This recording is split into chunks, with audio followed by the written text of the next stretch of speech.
Hi, welcome back to C Programming. I'm your Dr. Vasu. I'm uploading all the programs of even previous videos also in the Google Drive and giving the link in the description section. You can find them all. And coming to this program, this function is written to add numbers, right? Let us see how it works. Before that, if you like this video, please like it and subscribe the channel so that it will be motivating for me to do many such videos in the future. Now, let's coming to the function for addition. So here we are given a set of numbers, right? And we want to add them and write a function for it. So here A1, B1, C1 is as one set, A2, B2, C2 is another set of numbers. And here we have to add them. Sum1 and sum2 are two other variables, integer variables are taken. And addition is the function to add these three numbers. And that a value is assigned to sum1. And sum2 is another value taking the return value from this function. Okay. So another set is taken. And the sum of first set numbers and two second set numbers are displayed here. This is sum1 and sum2 are the values which are returned from the function. Now, so this is the main program. Now let's write the function here called addition.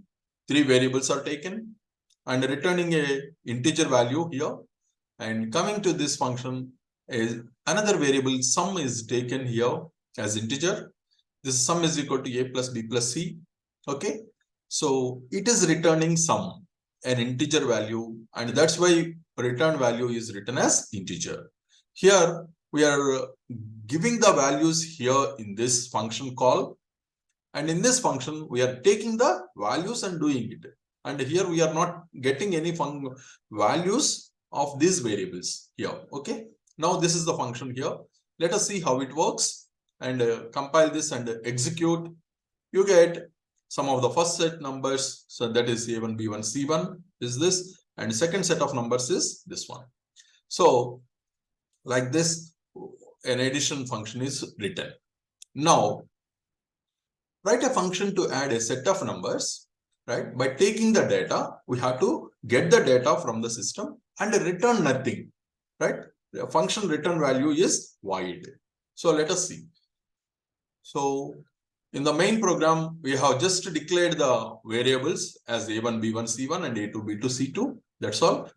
And here we are calling this function named addition.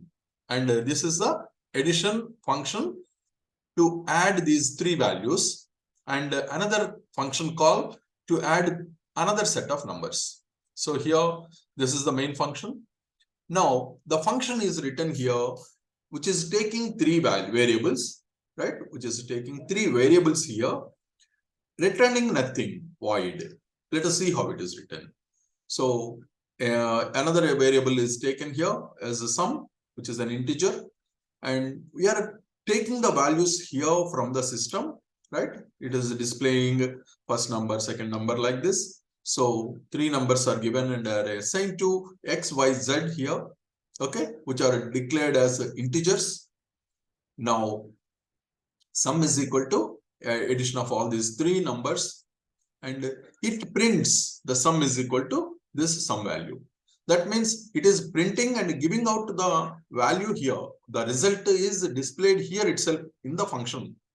So it is returning nothing. It need not return any value. Just whatever the result we are getting, that is displayed and the matter is closed here. Nothing is returned to the main function. Okay. So that's it. That is the function. Now let's compile and execute the program and see the output. When you run it directly addition call, the function addition call goes to this function and asks the numbers. Three numbers we have given, right? Three numbers. The sum is displayed, and we have another function call. That's why it runs again and runs the same function again, and we give another set of numbers. Taking all the set of different set of numbers, it gives the sum.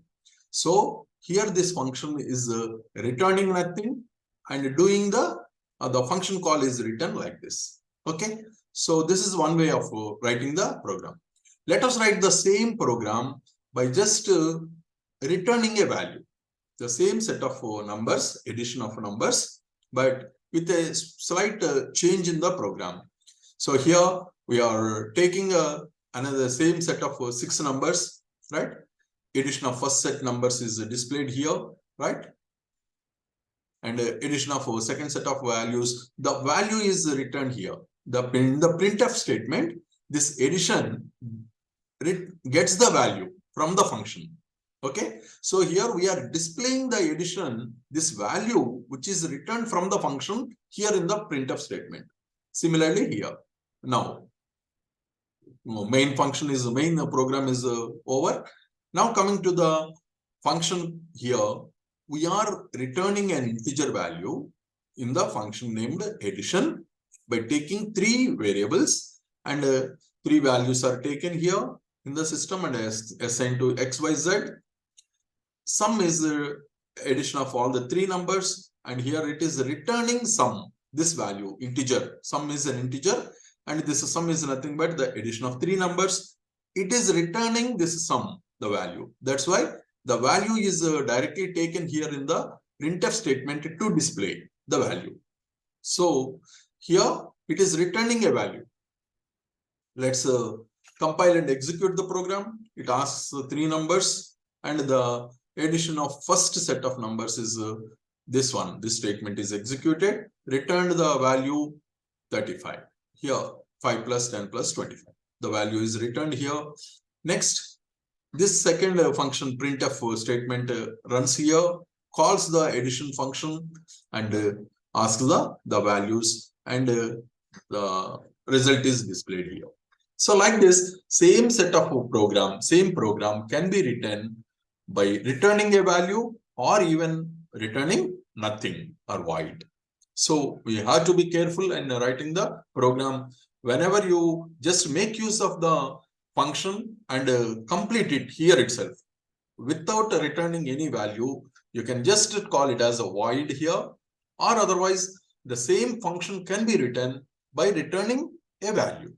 Okay, hope you understood the difference between these two, and in the next video we are going to see the factorial, the function for factorial. Hope you understood this topic very well, and